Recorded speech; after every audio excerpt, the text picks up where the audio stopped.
मुझे निकाल के पछता रहे हो आप महफिल में इस ख्याल से फिर आ गया हूँ मैं।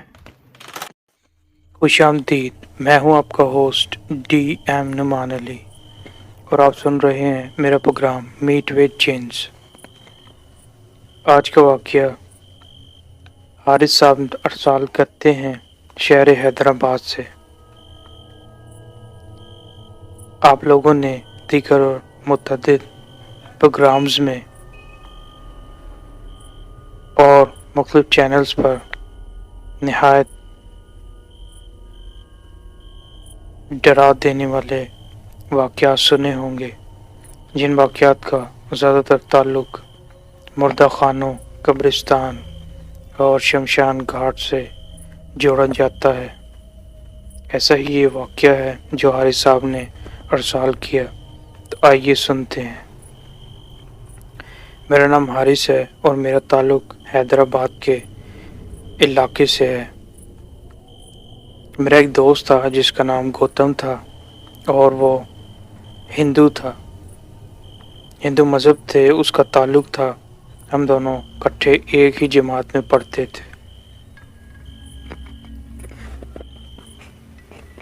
एक दिन गौतम के वालिद का एक कार एक्सीडेंट में एक आसाती मौत से इंतकाल हो गया। तो मैं हैदराबाद में बने एक मशहूर शमशान घाट में के वालिद की आखिरी रस्मात में शरीक हुआ। तमाम लोग शमशान घाट से आहिस्ता आहिस्ता करके निकलना शुरू हुए और गौतम भी अपने घर वालों के साथ मुझसे मुलाकात के बाद वापस चला गया। मैं वहीं पर रुक गया क्योंकि शायद ज़िंदगी में पहली बार शमशान घाट आया था। मुझे पुराने मकामात, खूबसूरत बनी हुई मुगलिया दौर की इमारतों और हेरिटेज चीज़ों को देखने से बहुत लगाव और शगफ शुरू से ही रहा है। जब लोग वापस चले गए तो मैंने सोचा कि मैं कुछ देर बाद यहाँ का विज़िट करने के बाद वापस जाऊँगा। अमले के कुछ लोग थे जो वापस आबाद की तरफ जा रहे थे। उन्होंने मुझे कहा कि यहाँ पर ठहरना और रुकना मुनासिब नहीं है क्योंकि ये जगह शमशान घाट है। जिनकी मृत्यु हो जाती है, मरने के बाद उनको जला दिया जाता है। तो यहाँ पर कुछ ऐसे असरात भी हैं कि नया आने वाला शख्स इनका शिकार हो सकता है और जाने अनजाने में ये खौफ और डर के साथ जुड़े इस पैरानॉर्मल एक्टिविटी से इसका इनकाउंटर भी हो सकता है। हर मुमकिन कोशिश की गई मुझको डरा देने की, पर मैं भी ठीक था, अपनी जगह से टस से मस ना हो, और यही कहा कि आप जाइए, मैं भी आपके पीछे आता हूँ। गौतम के वालिद की रस्म अदा कर देने के बाद वो शमशान घाट के अमले के जो अफराद थे उनकी भी एक ड्यूटीज़ होती हैं। जैसे हमारे यहाँ कब्रिस्तान में जनाजा पढ़ने के बाद तमाम ही लोग वहाँ से वापस अपने अपने ठिकाने की तरफ लौट जाते हैं। इसी तरह जो हिंदू मत के लोग हैं वो भी मुर्द को शमशान घाट में जला देने के बाद वापस इस जगह पर उनकी रिहाइश होती है जहाँ पर उनके साधु संत होते हैं, वो वापस अपने मकाम पर लौट जाते हैं। जब ये तमाम लोग चले गए तो मैंने वहाँ पर टहलना शुरू किया। एक काफ़ी बड़ा छतदार आलमा कमरा था, जिस तरह घोड़ों के अस्तबल बनाए जाते हैं। बहुत बड़ी और इस जगह थी, जगह जगह लकड़ियों के ढेर और जंगली राख थी। मैं फिरते फिरते शमशान घाट की पिछली सिमत निकल आया। देखा कि कुछ बच्चे हैं जो वहाँ पर खेल रहे हैं। अब वो बच्चे ना अपनी हैसियत से ईसाई मालूम होते थे, ना सिख, ना हिंदू, ना मुसलमान। बच्चे तो बच्चे होते हैं, पर एक कल्चरल स्टाइल होता है जिससे आप इनकी पहचान कर सकते हैं। और वो बहुत अजीब किस्म के बच्चे थे। उनकी टांगे छोटी थी और सर काफी बड़े थे। रंग उनके काले स्याह थे। ऐसा मालूम पड़ता था जैसे वो नेग्रों के बच्चे हों, जैसे अच्छे लोग होते हैं। नहायत काले स्याह बच्चे, और दूर से ही उनकी सफेद आंखें चमक रही थी। अभी वो बच्चे खेल रहे थे और मैं इन्हीं की तरफ देख रहा था। अचानक उन बच्चों ने मुझे देख लिया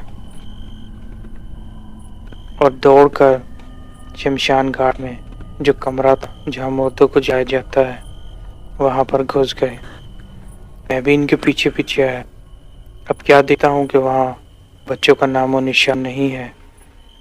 हालांकि मेरे सामने वो तमाम बच्चे, जो तादाद में तकरीबन 4 से 5 होंगे, मेरे सामने दौड़ते हुए तकरीबन कलाबाजी मारते इस कमरे में दाखिल हुए थे। अब बच्चे तो नहीं थे, बच्चों के हंसने की आवाज आ रही थी और ऐसा मालूम पड़ रहा था कि कुछ ताकतवर छोटे हाथ हैं जो मेरी टांगों से लिपट रहे हैं।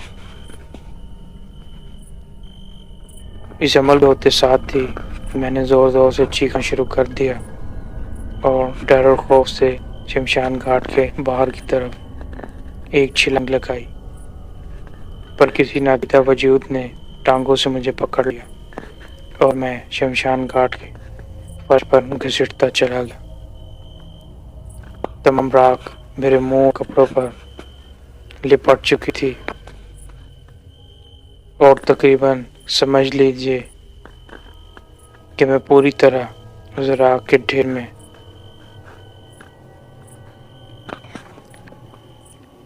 मान के पूरी तरह राख मेरे कपड़ों पर लिपट चुकी थी। और राख ऐसी थी जैसे अभी अभी उसको बुझाया गया हो और उसमें शोलों की ईंधन बाकी हो।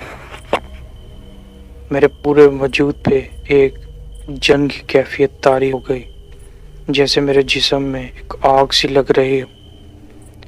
मैंने बुलंद आवाज से चीखना शुरू कर दिया। अब कोई चीज थी जिसने मुझे उठाकर सामने मौजूद उन लकड़ियों की तरफ पटक दिया जो शमशान घाट में मुर्दों को जलाने के लिए रखी जाती हैं। वो तमाम लकड़ियां मेरे ऊपर आकर गिर गईं और देखते ही देखते उन लकड़ियों ने आग पकड़ना शुरू कर दी। अभी तमाम मंजर में अपनी आंखों से देख रहा हूँ कि आहिस्ता आहिस्ता लकड़ियां मेरे पैर की तरफ से जल रही हैं। अचानक से मैंने बुलंद आवाज से आयतल कुर्सी पढ़ना शुरू कर दी, तो देखते ही देखते वो तमाम लकड़ियां गिर गई और आग में बुझ गई। फिर तो मैंने सर पर दौड़ लगाई और आबादी की तरफ भागा,